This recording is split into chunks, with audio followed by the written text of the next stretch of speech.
de finanzas personales. Nos encontramos nuevamente realizando un streaming, esta vez sobre el tema laboral. Nos acompaña Julián Sopó, él es gerente de consultoría de la firma Adeco. ¿Cómo estás, Julián? Catherine, muy buenos días, ¿cómo estás? Muy buenos días a todos los televidentes de semana, ¿o qué? ¿O estos son facevidentes o cómo funciona? Bueno, en este Facebook Live vamos a hablar de cómo mantener un trabajo independiente cuando todavía se es empleado, algunas generalidades de cómo buscar trabajo y cómo mantener la hoja de vida. Comencemos por hablar un poco sobre el mercado laboral, Julián. ¿Cómo estamos en este momento? ¿Hay trabajo? ¿No hay trabajo? ¿Me mantengo estable donde estoy o mejor busco? Bueno, definitivamente, Catherine, los datos y las cifras dicen que hay muchísimo trabajo. Vas a las diferentes bolsas de empleo y a las diferentes agencias que trabajan en empleo, a la agencia pública del empleo en Colombia, y lo que te das cuenta es que hay empleo para todos. Más bien la crisis se está invirtiendo, y es que hay una gran oferta de empleos y empiezas a darte cuenta que el personal calificado o de la manera que lo quieres no se encuentra. Se está invirtiendo eso mucho en el mercado colombiano. Bueno, definitivamente hay un montón de gente que hoy no tiene empleo, pero creo que son las formas de llegar a esos empleos lo que hoy es el gran reto, ¿no? Tanto para las empresas como para los quienes buscan. Bueno, pero entonces, ¿cómo deben prepararse las personas que están desempleadas si las empresas no están buscando lo que quieren? ¿Qué les hace falta? ¿En qué deben prepararse? Mira, el problema viene desde varios factores y el reto para todos viene desde varios factores. ¿Cómo se deben preparar? Bueno, hay que hacer una lectura muy importante de qué estoy buscando. Y te cuento que en temas de preparación hay técnicas y hay programas y servicios especializados. Por ejemplo, el outplacement, la reubicación laboral o los retiros asistidos ayudan mucho a este tema. Cómo preparar una muy buena entrevista, cómo preparar una serie de preguntas clásicas de una entrevista, como cuando te preguntan ¿cuál es tu expectativa salarial? Y quedas tartamudeando, ¿no? Cuando te preguntan, bueno, ¿y usted por qué se retiró de su anterior trabajo? Y son preguntas muy clásicas que la gente sí debe tener preparadas. Ahora me dices cómo buscar. Bueno, hay preguntas cuando se hacen este tipo digamos, de acompañamientos y es, dame la lista 30 de las empresas donde quisieras trabajar. Mira que es una pregunta que corcha a todo el mundo y es básico. Pareciera que uno está buscando trabajo como que lo que me llegue. Y realmente la búsqueda de trabajo debe ser una búsqueda un poco más focalizada y tiene toda una programación para que funcione. Esos son algunos de los tips que en Adeco gestionamos en procesos, por ejemplo, de acompañamiento en empleabilidad. Precisamente frente a esas preguntas, por ejemplo, la gente que no tiene experiencia, ¿cómo hacer? Porque es que dicen, bueno, acabo de salir de estudiar, me piden 5 años de experiencia y un salario apenas de 1 millón de pesos o menos. ¿Qué hacer? Bueno, mira, hoy el mercado se viene invirtiendo mucho, como te lo decía. El tema de experiencia hoy, o el tema más bien de no tener experiencia hoy, para las empresas es muy atractivo. Las empresas, y muchas empresas hoy buscan gente que no tenga gran experiencia o que no tenga experiencia, porque les permite, digamos que, formar a una persona desde cero, y eso es valioso para las empresas. Esas búsquedas es importante identificarlas. Donde no me piden experiencia, cuando me piden algunos factores de experiencia, también es muy importante entenderse, y hace parte de estos procesos de reconocimiento de potencial, entender para qué soy bueno. Entonces resulta que hay una persona que ha sido toda la vida secretaria y solo busca para secretaria, pero no entiende que dentro de su experiencia hay un muy buen servicio al cliente, si maneja archivos, documentación, entonces empieza a encontrar dentro de él una serie de fortalezas y habilidades que le permitiría usar su experiencia, que al parecer ella solo la ve como secretariado, para un montón de posiciones adicionales en las cuales pudiera funcionar. Bueno, hay personas precisamente que se quedan, o bueno, más bien se habla de que los millennials son nómadas, ¿no? Que quieren estar saltando de puesto en puesto, buscando una experiencia que los satisfaga por un horario flexible. Entonces, ¿cuánto es el tiempo que uno debería permanecer en un trabajo estable? Pues mira, realmente hablar de un tiempo, de un trabajo estable, es una pregunta muy abierta, ¿no? Te diría un poco que sí, esta nueva generación, hoy denominada millennials, y seguramente la generación que se nos acerca, que ya se empieza a identificar como la generación alfa, ¿cierto? Es la siguiente generación, nos empieza a colocar unos nuevos retos en el tema laboral. Estos retos en el tema laboral, perdóname que mira, uno cuadra los teléfonos para que no suenen y suenan. En el tema laboral es muy importante el cambio que se está generando. Definitivamente sí, los millennials buscan menor tiempo laboral, pero existen proyectos y ellos también tienen otra fase de esa personalidad que se identifica en ellos, donde son muy apasionados y podrían quedarse y sentarse por mucho tiempo, mientras que se les rete, mientras que se les vincule a novedad, mientras que sean proyectos que construyan aporte. Entonces yo creo que la cuestión no es cuánto tiempo una persona debe quedarse en un sitio de trabajo, sino cuánto tiempo hacen clic sitio de trabajo y persona, ¿no? Creo que es un elemento compartido y ese clic definirá si son 2 años o son 5 años. Sí está claro que las generaciones anteriores a millennials eran generaciones que tenían un sueño de vida muy diferente. Quiero trabajar en esta compañía hasta pensionarme, y eso era un factor muy diferencial de seguridad, pero hoy esos factores no mueven a las nuevas generaciones. Yo no quiero pensar en que me voy a pensionar en esta compañía, yo quiero pensionar en conocer muchas compañías. Entonces son otros factores que hoy están siendo muy estudiados y que el entendimiento de ellos en muchas empresas están llevando a tomar acciones, por ejemplo, como After Work, que es como divertirnos después del trabajo y hacer cohesión para que la gente dure más, como muchos esfuerzos en clima laboral, en cultura, en evaluaciones de desempeño que permitan llevar a este empleado a otros puntos de nivel, ¿no?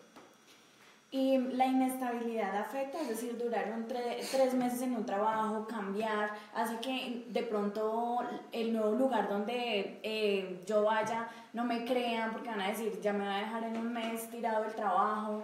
¿Es mejor permanecer un tiempo o qué recomienda, Julián? Bueno, volvemos al tema de saber manejar muy bien una entrevista, de poder contar una muy buena historia de uno. Mira que al final, cuando tú hablas de presentar una entrevista, hablas de una venta. Y esa venta inicia desde una hoja de vida. Entonces, mira, hoy la hoja de vida pasa de ser ese documento azul, Minerva, horrible, a lo que se llama hoy marketing personal, a que tú veas tu hoja de vida como el empaque de un producto.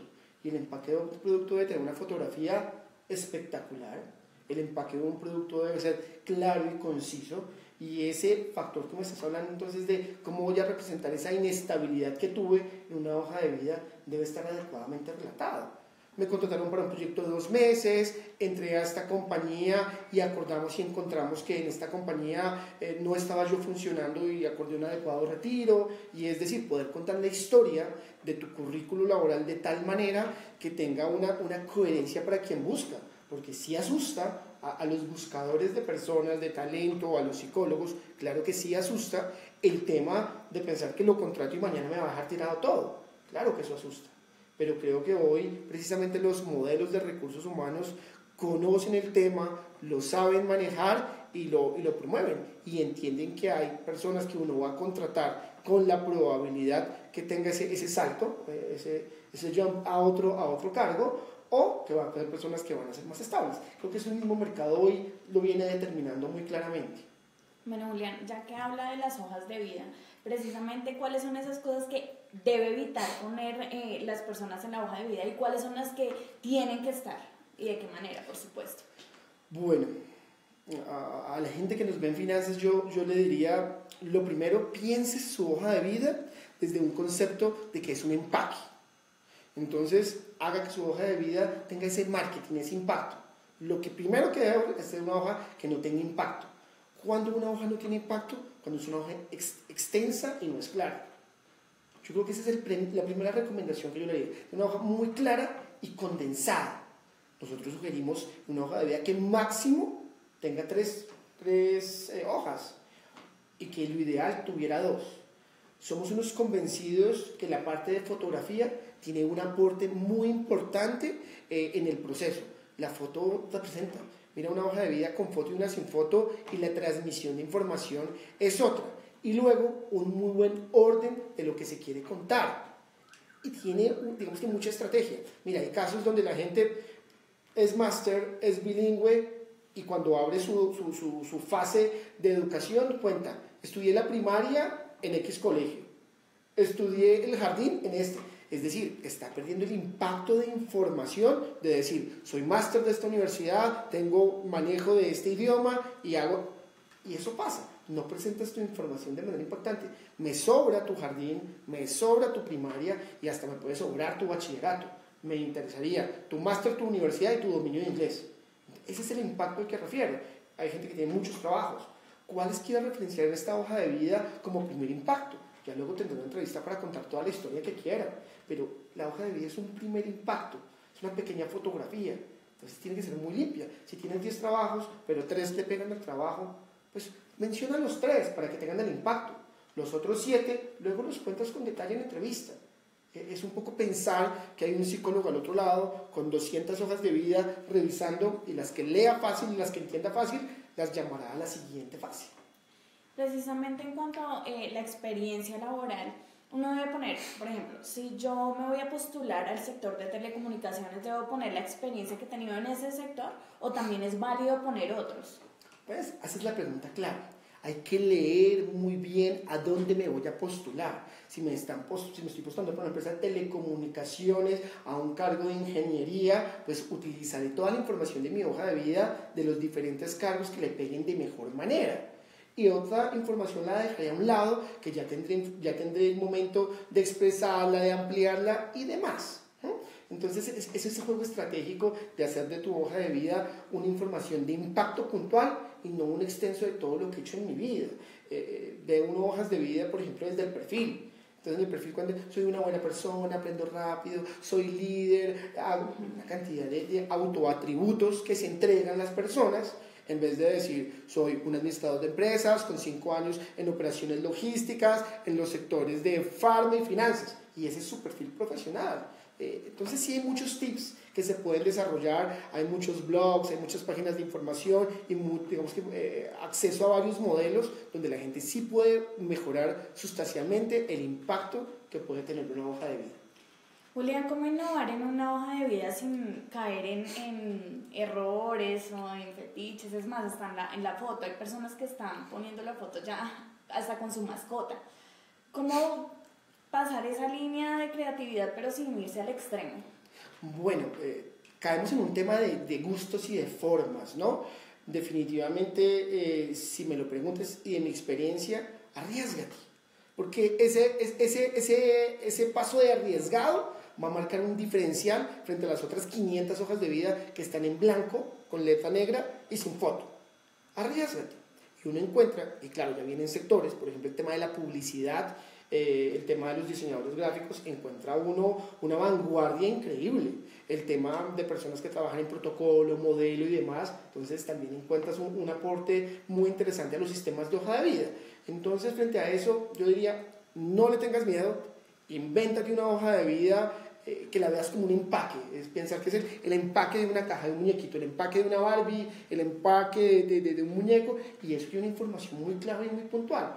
Piénsatela así y definitivamente vas a poder proyectar lo que quieres. No le temería a que vas a rayar, todo lo contrario, le temería a que alguien te va a ver y te va a querer curiosear. Julián, ¿cuáles son, pues por su experiencia, los errores garrafales que definitivamente no debería cometer la gente ni en la entrevista ni en la hoja de vida? Bueno, en la hoja de vida el tema de la ortografía es un tema devastador. Es decir, cuando encuentras unos errores ortográficos en hoja de vida, le temes, porque hoy los mundos son muy escritos. Hoy todo se maneja por mail, hoy todo se maneja por chat, entonces el tema de errores garrafales pues, de escritura son cosas que te descartan inmediatamente. Hay que tener cuidado con esos detalles. Ese es un error. Y otro error definitivamente, ampliar el contenido. ¿Por qué? Porque son personas que tienen 500 hojas de vida que rápidamente miran y que no van a leer un libro como hoja de vida. Cuando amplías el contenido ni lo entiendes, la pasas al otro lado. Eso lo encuentra uno mucho cuando acompaña a personas que se dedican en procesos de selección y estudia los casos, eso se ve mucho en el tema. Y en entrevista, definitivamente, la seguridad. Cuando no tienes seguridad de lo que estás transmitiendo, la gente termina cayendo en unos vacíos y se les olvida hasta el nombre. ¿Y qué cargo tenías? No, es que yo era... Entonces, el tema de seguridad es muy importante frente al factor. ¿Y cómo se construye la seguridad? Entendiendo la historia que uno quiere transmitir. Y ese modelo es muy fácil. ¿Qué historia quiere contar usted? Hoy frente a las entrevistas bajo modelos de competencia siempre te van a preguntar una historia. Bueno, Catherine, cuéntame una de las entrevistas más complicadas que has tenido que hacer en tu vida y desde ahí te construyo. ¿Cómo me das cuenta de esa historia? Es lo que me va a permitir a mí como evaluador medirte. Entonces el tema tiene que construirse muy bien y no es complejo. Yo invito a quienes nos están viendo a que cuando vayan a una entrevista se lean un poquito a sí mismos, se piensen qué hice bien, qué hice mal y estén en un proceso de mejora. Uno ve gente que toda la vida la entrevista 1, 2, 3, 4 veces y la ve como llena de los mismos defectos, ¿no? Practique una entrevista, si tiene una entrevista importante al otro día, siéntese y practíquela con su mamá, con su familiar y juegue a entrevistarse. Es una cosa muy fácil y muy natural. Practíquela para que le salga la voz, para que le salgan ideas, para que perfeccione ciertas preguntas que a veces uno dice, ¿por qué te despidieron de tu trabajo? No, es que... entonces generas una serie, transmites una serie de vacíos que a mí como a la hora de decir será que sí, será que no, me lleva más al será que no, porque no hay claridad en por qué te sacaron de tu trabajo. Y son preguntas que definitivamente determinan un sí o un no en el avance, ¿no? Bueno, en cuanto a las habilidades, ¿qué habilidades requiere el mercado que la gente las está dejando a un lado y de pronto no las está teniendo en cuenta para efectivamente aplicar y quedarse con el cargo al que se está postulando? Bueno, Catherine, entras a otro tema también muy amplio y hablar de habilidades hablaríamos de competencias y hablar de competencias hablaríamos de competencias para cada cargo. Entonces hablemos de unas muy generales al mercado. ¿De qué podríamos hablar? Podríamos hablar, hoy se marca muy fuerte el tema de actitud y disposición. Es decir, estas personas que entran desde una postura alegre, amable, que se nota muy fácilmente su capacidad de engancharse con otros, de comunicarse, de transmitir, son personas que empiezan a avanzar un 30% en este tipo de procesos. Luego vienen factores de comunicación, cómo te comunicas, cómo te expresas, cómo preguntas, no entendí, hasta no entendí. Cuando encuentras personas que son tímidas, este tipo no entiende y se queda callado y lo hace mal. O está otro tipo no entiende, levanta la mano y ven, no lo comprendí, me explicas y empiezas tú a entender que en el tema de comunicación hay un gran fortalecimiento a la hora de tomar decisión. Entonces la actitud y la comunicación son dos factores increíbles y por supuesto algo que viene marcando el mundo, los países y Colombia, el tema de la honestidad y la transparencia. Entonces, el ser honesto, el ser auténtico, el ser transparente, ético en este tipo de procesos, definitivamente te permite determinar, o a quien evalúa permite determinar si es una persona confiable, genera confianza. Cuando quien evalúa ve rasgos como ocultos, como que por ahí no va la cosa, realmente empieza a sesgarse y ya le cierra la entrevista, bueno, muchas gracias, te estaremos informando, porque empieza a encontrar que ese tema hoy por hoy toma una relevancia trascendental, ¿no? Bueno, Julián, recordamos a nuestros usuarios que estamos con Julián Sopo, él es gerente de consultoría de ADECO y estamos hablando sobre empleo, hoja de vida e independencia. Nos pregunta Mauricio González, tips de los últimos años, si hay que reinventarse o no. De pronto con el tema que él habla de reinventarse es, por ejemplo, llevo mucho tiempo haciendo lo mismo. ¿Cómo le doy la vuelta a mi experiencia, a mi profesión? ¿Qué hago para encontrar algo que me llame la atención y que me vaya bien además también en eso? Ok. Mauricio, tocas una de las magias de este tema, reinventarse. Esa es la palabra, la colocas. ¿De qué se trata? Se trata que si has sido toda la vida vendedor y hoy quieres darle un paso, pero cuando sacas tu hoja de vida al mercado, pues solo te llaman para ventas, y dices, Dios mío, ¿cómo hago para que no me vuelvan a llamar a ventas?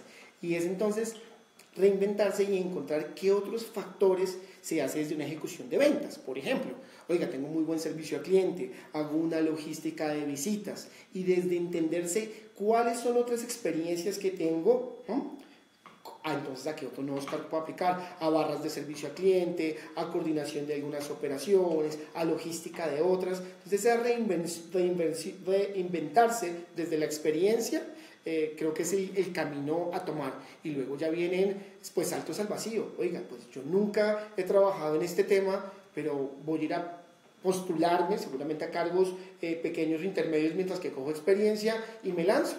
y empiezo a presentarme esos cargos, pero con una intencionalidad. Es decir, hay gente que quiere trabajar en esto, ¿y cuántas hojas de vida presentaron en ese sector? Bueno, no, pues yo quiero... ¿quiere trabajar en qué? En el sector de alimentos, ok, muy fácilmente, mire cuántas empresas hay en el sector de alimentos en Colombia, más de 5.000, y empiece a trabajar, a buscar su página web, a enviar su hoja de vida, a entender qué cargos piden, cuáles son los cargos más asociados a su experiencia, y es un trabajo muy bonito, y cuando uno lo hace desde una metodología y cuando la gente se lo propone, tú encuentras unos resultados increíbles. Hoy el mundo del empleo tiene ventajas que antes no existían. El empleo, los portales de empleo son fuertísimos de diferentes marcas, las apps para buscar empleo. Entonces tú encuentras hoy que hay una app donde tienes tu app, te postulas y te llega todo por el app. Entonces, sí falta, es una disposición, una entrega, una metodología y disciplina en el proceso de búsqueda. Y como viste el proceso, mercado hay. Y las empresas están buscando cantidad de posiciones. Pareciera entonces que quienes nos queremos colocar tenemos que empezar a ser estratégicos para llegar a esas posiciones, ¿no? Bueno, Juliana, hay otra pregunta de Dick Gutiérrez. ¿Cómo se debe describir la experiencia laboral si solo has tenido un trabajo por más de 10 años, pero diferentes cargos? Ok, pasa muchísimo. Personas que han durado en una sola empresa. Hay que desdoblarse muy bien y tampoco empezar a ponerlo. En 10 años ha tenido fácilmente entre 5 y 10 cargos, uno por año, uno cada 2 años. Entonces hay que desdoblarlo muy bien y encontrar, yo quiero hacer nodo en 4 temáticas. Pongo mis 4 cargos más relevantes y créanme que quien lee la entrevista entiende de cada cargo casi como si fuera una empresa diferente. Eso no le ve problema, pero sí hay que no dimensionarse en todos los cargos que he hecho. Empecé como mensajero, luego mensajero 2, luego mensajero 3, no. Es decir, finalmente soy coordinador de operaciones, antes hacía analista de compras y fui X. Pongo 3 muy englobando hacia dónde voy. Hay que pensar entonces más en el proceso futuro, a qué cargo voy, y como sé a qué cargo voy, pues me queda muy fácil organizar la maleta para dónde voy. Y la maleta es esa hoja de vida, cómo la estructuro según hacia dónde voy. Y no he hecho de todo, no he hecho de todo en la maleta para ver qué me pasa. Es un poco esa analogía. Listo, Julián. Terminemos por el tema específico de la independencia. Cuando tengo un trabajo estable, pero hago otros contratos por fuera para tener un dinero extra, trabajo como independiente, ¿es mejor contarle a la empresa o que no se entere? Bueno, viene de un factor que tocamos hace un minuto y es la honestidad, la transparencia y la ética. Pues definitivamente si después de que sales tu trabajo, te vas para